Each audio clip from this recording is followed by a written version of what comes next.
For leftovers. Well, leftovers.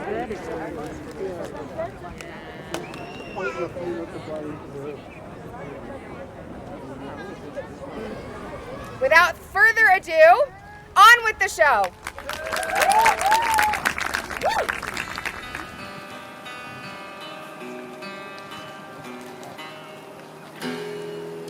How many thousands of my poorest subjects are at this hour asleep? Oh, sleep, oh, gentle sleep. How have I frighted thee, that thou wilt no longer weigh my eyelids down and steep my senses in forgetfulness?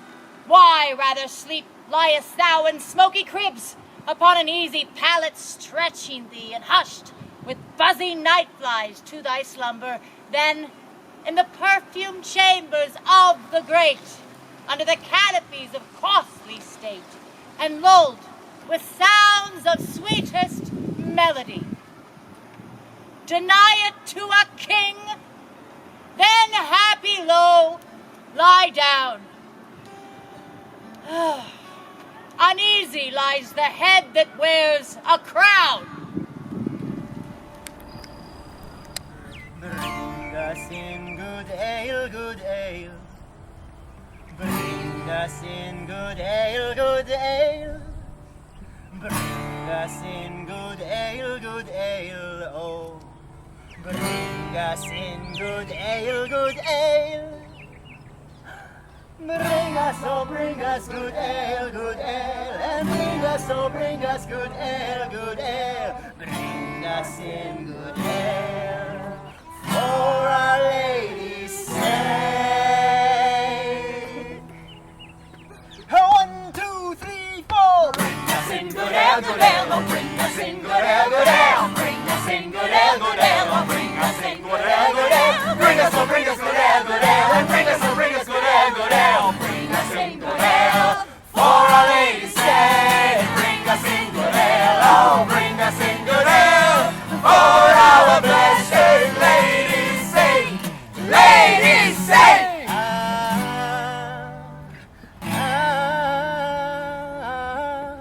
Come all you bold heroes, give an ear to my song. We'll sing in the praise of good brandy and rum. There's a clear crystal fountain near England shore. So give me the punch, lady, I'll fathom the bowl. Yes, give me the punch, lady, I'll fathom the. So shaken as we are, so one with care, find we a time for frighted peace to pant, and breathe short-winded accents of new broils, to be commenced in strands of far remote. No more the thirsty entrance of this soil shall daub her lips with her own children's blood. No more shall trenching war channel her fields, or bruise her flowers with the armored hosts of hostile faces.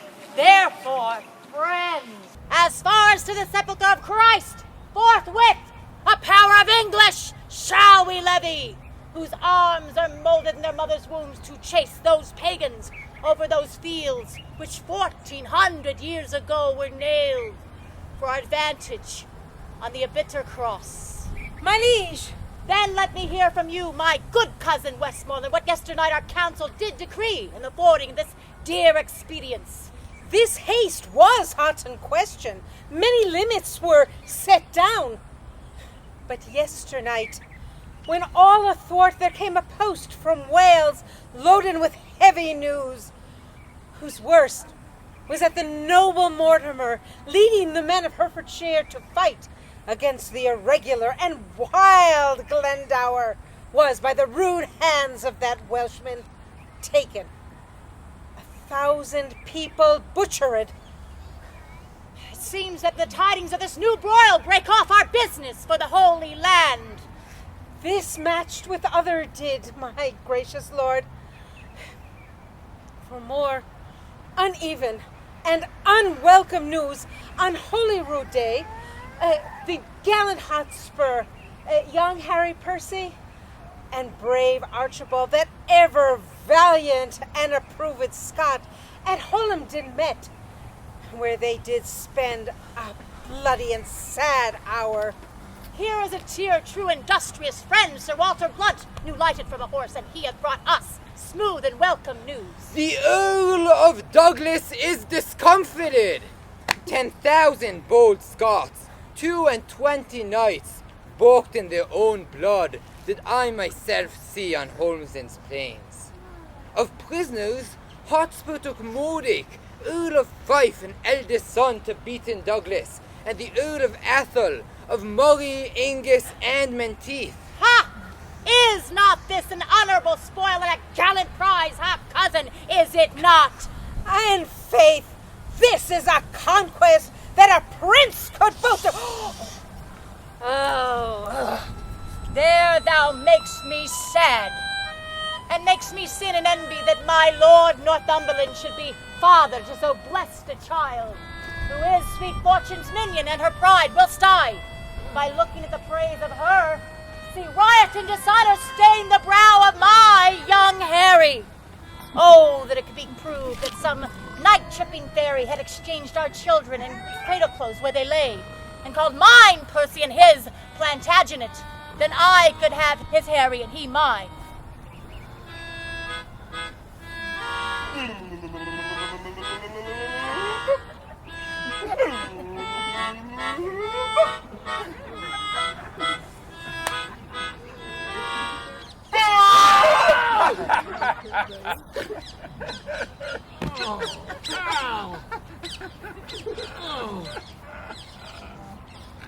What time of day is it, lad? Oh, thou art so fat-witted, with drinking of old sack and unbuttoning the after-supper, that thou hast forgotten to demand that which truly thou shouldst truly know.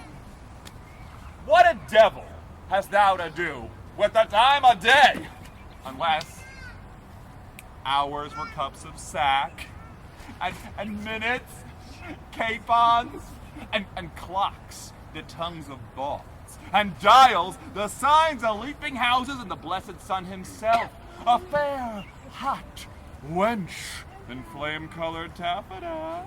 I see no reason why thou shouldst be so superfluous as to demand the time of day. Marry then, sweet wag, when thou art king, let not us that are squires of the night's body be called thieves of the day's beauty. And is not my hostess of the tavern a most sweet wench? What? What a pox have I to do with my hostess of the tavern? Thou hast called her to a reckoning many a time and oft. Did I ever call for thee to pay thy part, huh? Nope. I'll give thee thy due. Thou hast paid all there. I, and elsewhere, so far as my coin would stretch, and where it has not, I have used my credit. Yea, and so used it, that were it not here apparent that thou art heir apparent. Here apparent, heir apparent. Here, air.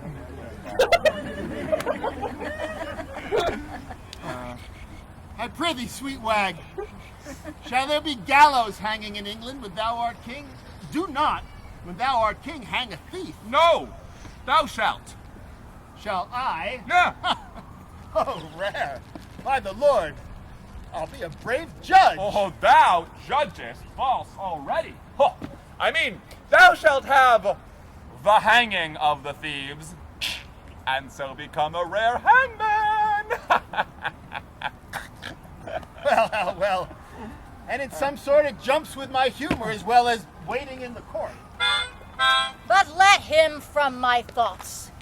What say you cause of this young Percy's pride? The prisoners which she in her enterprises hath surprised, to her own use she keeps, and sends me word I shall have none, save Mordechai, Earl of Fife. This is her aunt's teaching. This is Worcester. malevolent to you in every aspect. Well, I have sent for her to answer this. Go, inform the lords. I will, my liege. Old Lord of the Council rated me the other day in the street about you, sir, but I marked him not. Oh, good. And yet he talked very wisely, but I regarded him not, and yet he talked wisely, and in the street too. Well, thou didst well, for wisdom cries out in the street, and no man regards it. Amen. Thou hast damnable iteration, and art indeed able to corrupt a saint. You? Before I knew thee, Hal, I knew nothing. Now am I, if a man could speak truly, little better than one of the wicked. I must give over this life, and I will give it over. And I have not forgotten what the inside of a church is made of. I am a peppercorn. Amen. Hallelujah. POINS! This is the most omnipotent villain that ever cried stand to a true man. Good morrow, Hal. What says Monsieur Remorse? What says Sir John Sack and Sugar? Good morrow, Ned. Where shall we take a purse tomorrow, Jack? Zoons, lad, where thou wilt, I'll make one. Oh, I see a good amendment in thee, from praying to purse-taking. Oh, 'tis my vocation, Hal. Uh-huh. There's no sin for a man to labor in his vocation. My lads! My lads! Tomorrow morning, by 4 o'clock early at Gad's Hill, there are pilgrims going to Canterbury with rich offerings, and traders riding to London with fat purses. We may do it as secure as sleep. If you will go, I will fill your purses full of crowns. If not, tarry at home and be hanged. Hear ye, Edward. If I tarry at home and go not, I'll hang you for going. You will, Chops. Hal, wilt thou make one? What? Who? I? Rob. I, a thief? Not I, in faith. There is neither honesty, manhood, nor good fellowship in thee, nor thou camest not from the blood royal if thou darest not stand for 10 shillings. Well, once in my life I'll be a madcap. Why, that's well said. Oh, come what will, I'll tarry at home. By the Lord, I'll be a traitor then when thou art king. I care not. Sir John, I prithee, leave the prince and me alone. I will lay him down such reason for this adventure that he shall go. Well, God give thee the spirit of persuasion and him the ears of profiting. Farewell. You shall find me in Eastcheap. Now, my good, sweet, honey lord, ride with us tomorrow. I have a jest to execute that I cannot manage alone. Falstaff, Bardolph, and PETO shall rob those men that we have already waylaid. Yourself and I will not be there. No. And when we have the booty, if we do not rob them, cut this head off from my shoulders. Genius! But. What? But. What? It is like that they will know us by our horses, by our habits, and by every other appearance to be ourselves. But our horses they shall not see. I'll tie them in the wood. Oh, that's smart. Our vizards will change after we leave them. And Sirrah, I have cases of buckram for the nonce to amask our outward noted garments. Buckram! Buckram. Oh, but! What? But! What? But! What? 'Tis like they will be too hard for us. No.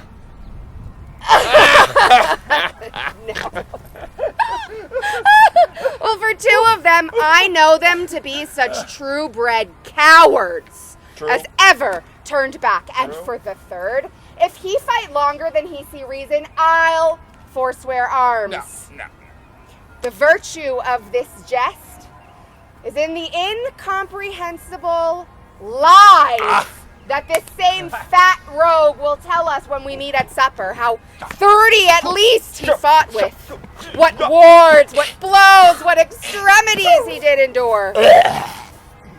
And in the reproof of this lives the jest. Well, I'll go preparation. Buckram. And meet me tomorrow night at Eastcheap. Boop!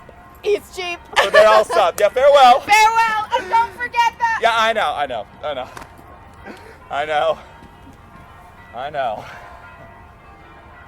I know you all. And will a while uphold the unyoked humor of your idleness. Yet, herein will I imitate the sun, who doth permit the base contagious clouds to smother up his beauty from the world, so when he please again to be himself, being wanted, he may be more wondered at by breaking through the foul and ugly mists of vapors that did seem to strangle him. If all the year were playing holiday, well, to sport would be as tedious as to work. But when they seldom come, they wished for come, and nothing pleaseth but rare accidents. So when this loose behavior I throw off, and pay the debt I never promise it, my reformation glittering o'er my fault shall show more goodly, and attract more eyes than that which hath no foil to set it off. I'll so offend to make offense a skill, redeeming time when men least think I will. My blood hath been too cold and temperate, and apt to stir at these indignities. And you have found me, for accordingly, you tread upon my patience! My sovereign liege! Worcester, get thee gone! For I do see danger and disobedience in thine eye, and majesty might never yet endure the moody frontier of a servant brow. When we need your use and counsel, we shall send for you.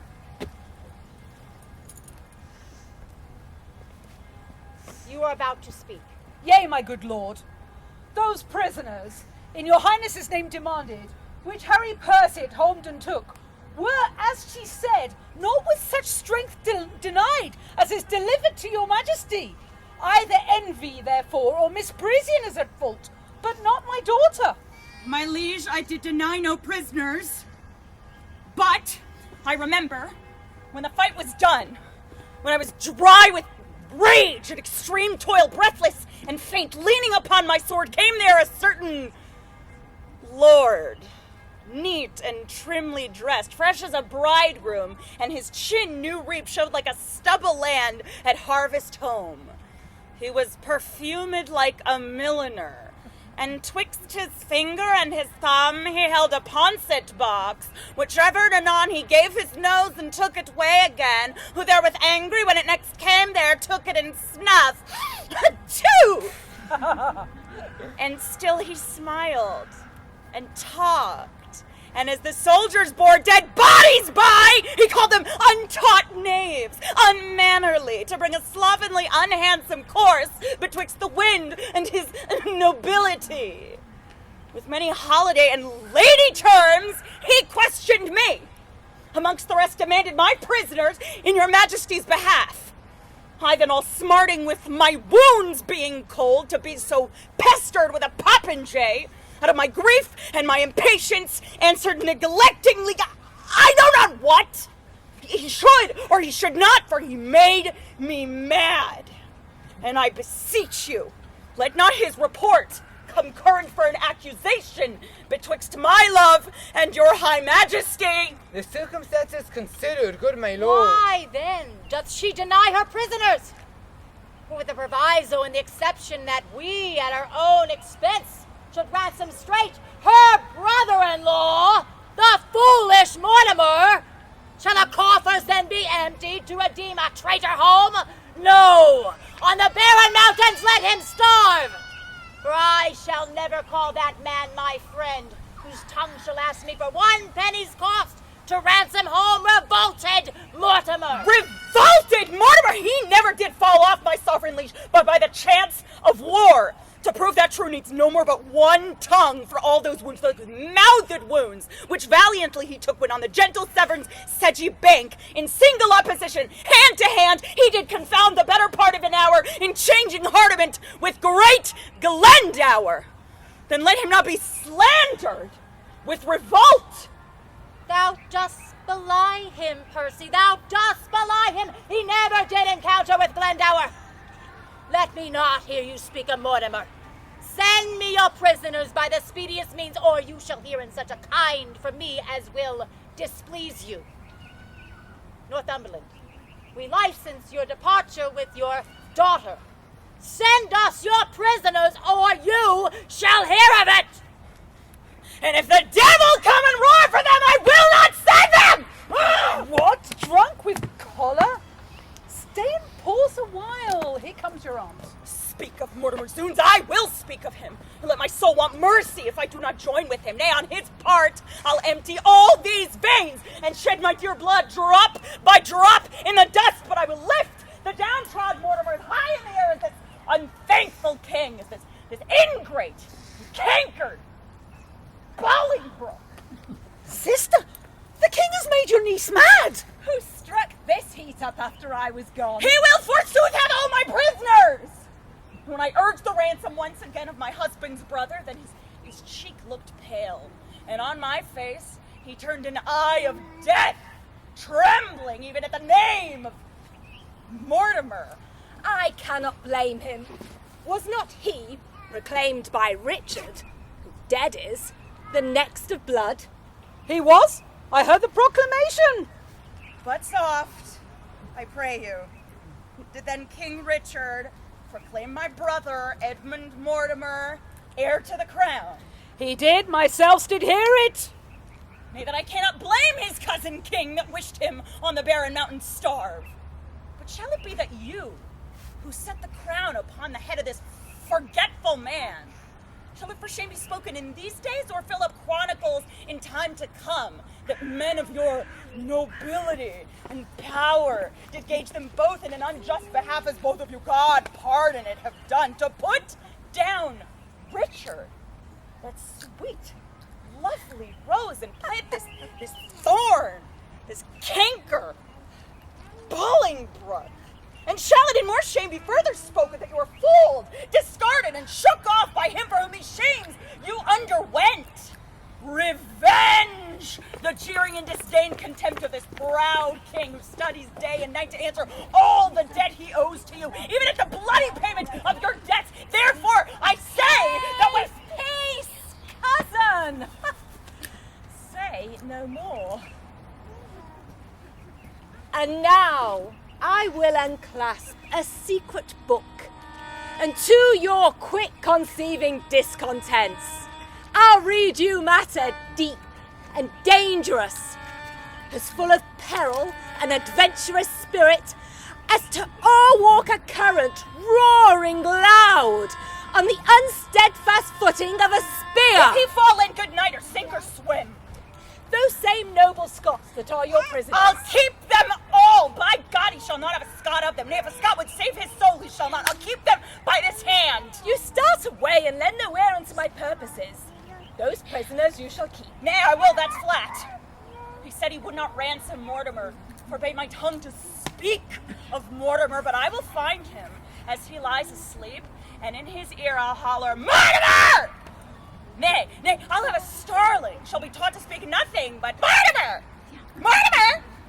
Mortimer! And give it him to keep his anger still in motion. Hear you, cousin! A word? All studies here I solemnly defy, save how to gall and pinch the Bolingbroke, and that same sword and buckler Prince of Wales. But that I think his father loves him not, and would be glad he met with some mischance. I would have him poisoned with a pot of ale. Farewell, kingswoman. I'll talk to you when you are better tempered to attend. Oh, what a wasp-stung and impatient fool thou art, to break into this womanish mood, tying thine ear to no tongue but thine own. Why, look you, I am whipped and scourged with rods, nettled and stung with pismires when I hear of this vile politician, Bolingbroke. Good aunt, tell your tale I've done. Nay, if not, to it again. We will stay your leisure. I've done, i' faith. Then, once more, and to your Scottish prisoners. Deliver them up, without a ransom straight, and make the Douglas son the only mean for power in Scotland. You, my lord, your daughter in Scotland being thus employed, shall secretly into the bosom creep of that same noble prelate, much beloved, the Archbishop. Of York, is it not? True. I speak this not in estimation of what I think might be, but what I know is ruminated, plotted, and set down. I smell it. Upon my life it will do well. Before the game's afoot, thou still let slip. I cannot choose but be a noble plot, and with the powers of Scotland and of York to join with Mortimer, ha! And so they shall. In faith it is exceedingly well aimed. And 'tis no little reason bids us speed. To save our heads by raising of a head, when time is ripe. Ha! Which will be suddenly. I'll steal to Glendower and Lord Mortimer, where you and Douglas and our powers at once, as I will fashion it, shall happily meet to bear our fortunes in our own strong arms, which now we hold in much uncertainty. Farewell, good sister. We shall thrive. I trust. And adieu. Oh, let the hours be short, till fields and blows and groans applaud our sport.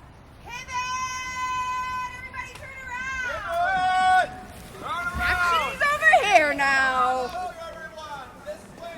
Come, shelter, shelter. Come, shelter. Come! I have removed Falstaff's horse, and he frets like a gummed velvet. PETO! Points! The rascal hath removed my horse and tied him I know not where. If I travel but 4 foot by the square further afoot, I shall break my wind. Order!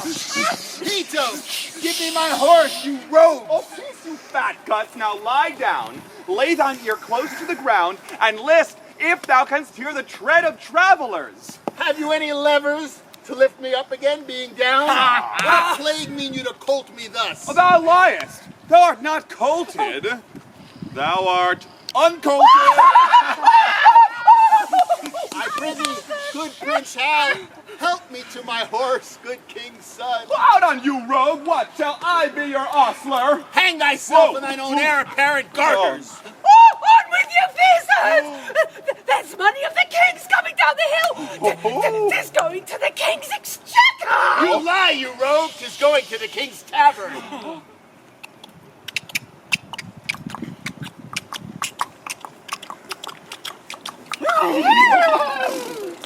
How many we know of them? Some 8 or 10! Zoons, will they not rob us? How now, a coward, Sir John Pawn. Come, my masters. Happy man be his dole, say I. Every man to his business. Come, Ned, where are our disguises? Hard by. Stand close.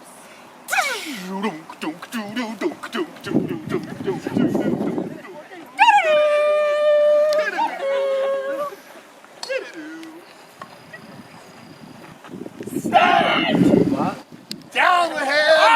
Cut the villain's throats! Ah, whoresome caterpillars, bacon-fed knaves, they hate us youth. Down with him! Fleece him! Now, my masters, let us share. And the prince and points are not two arrant cowards. There's no equity stirring. There's no more valor in that points than in a wild duck.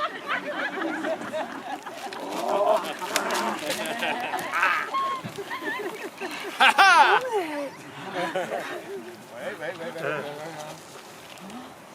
Ha!